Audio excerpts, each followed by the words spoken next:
অপরিকল্পিত ও ত্রুটিপূর্ণ নির্মাণের কারণে দেশের বিভিন্ন জেলায় সড়ক জুড়ে অসংখ্য ছোট বড় গর্ত। সামান্য বৃষ্টিতে গর্তে জমে যায় পানি। প্রতিনিয়তই উল্টে পড়ছে যানবাহন, আহত হচ্ছেন যাত্রীরা। এছাড়াও চলাচলের অনুপযোগী হওয়ায় দুর্ভোগী শিক্ষার্থী ও পথচারীরা। অভিযোগ আছে, সড়ক বিভাগ নামে মাত্র মেরামত করলেও কোনো কাজে আসছে না।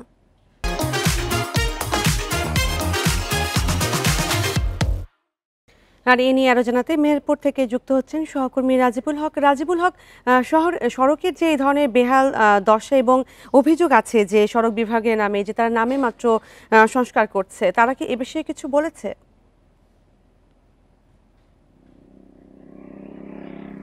আসলে মেহেরপুরের বিভিন্ন এলাকার যে গ্রামীণ সড়কগুলো আছে সেই সড়কগুলো কিন্তু সম্প্রতি সময়ে ব্যাপক হারে ক্ষতিগ্রস্ত হয়েছে এবং এই ক্ষতিগ্রস্ত সড়কগুলো কিন্তু নির্মাণের 1 বছরের মধ্যেই কিন্তু এই ক্ষতিগ্রস্ত সড়কগুলো হয়েছে। আমি যে সড়কটি দাঁড়িয়েছি এটি মেহেরপুর জেলার গাংনী উপজেলা থেকে কুষ্টিয়া জেলার দৌলতপুর উপজেলার সংযুক্ত একটি সড়ক। এই সড়ক দিয়ে প্রতিদিন আহ, আহ, দূরপাল্লার বাস সহ বিভিন্ন ধরনের ছোট বড় যানবাহন চলাচল করে। এই সড়কটি মূলত 1 বছর আগে নির্মাণ কাজ শেষ হয়েছে, কিন্তু তার আগে যে সম্প্রতি যে বৃষ্টি হয়েছে বৃষ্টিতে পুরো সড়কটির প্রায় 4 কিলোমিটার এলাকায় বিভিন্ন ধরনের ছোট বড় খানাখন্দ সৃষ্টি হয়েছে, যার ফলে যে সড়কটিতে স্বাভাবিক যে চলাচল সেটি কিন্তু অনেকটাই ব্যাহত হচ্ছে। আর এই ব্যাপারে এই সড়ক বিভাগ অর্থাৎ এলজিডি যেটা বলছে সেটা হলো যে একটা সড়ক নির্মাণের জন্য বেশ কয়েক বছরের বরাদ্দ করা, অথচ নিম্নমানের সামগ্রী ব্যবহার করার কারণে ঠিকাদাররা যে সড়কটি নির্মাণ করেছে সেই সড়কের কারণে যে ক্ষতিগ্রস্ত হয়েছে এই সড়কটি আসলে মেরামত করার নতুন কোনো বরাদ্দ নেই। তবে মেহেরপুর জেলার বিভিন্ন এলাকায় সবচেয়ে বেশি ক্ষতিগ্রস্ত হয়েছে গাংনী উপজেলার প্রায় 20টি গ্রামীণ সড়কের 50 কিলোমিটার এলাকা ক্ষতিগ্রস্ত হয়েছে। এই ক্ষতিগ্রস্ত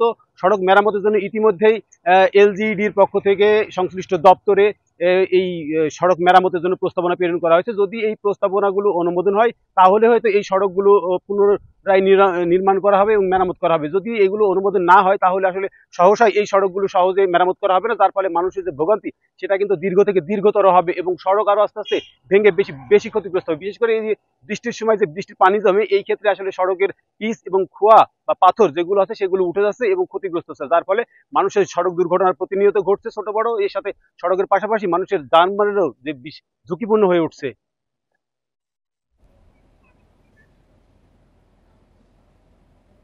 মেহেরপুর থেকে জানাচ্ছিলেন সহকর্মী রাজিবুল হক।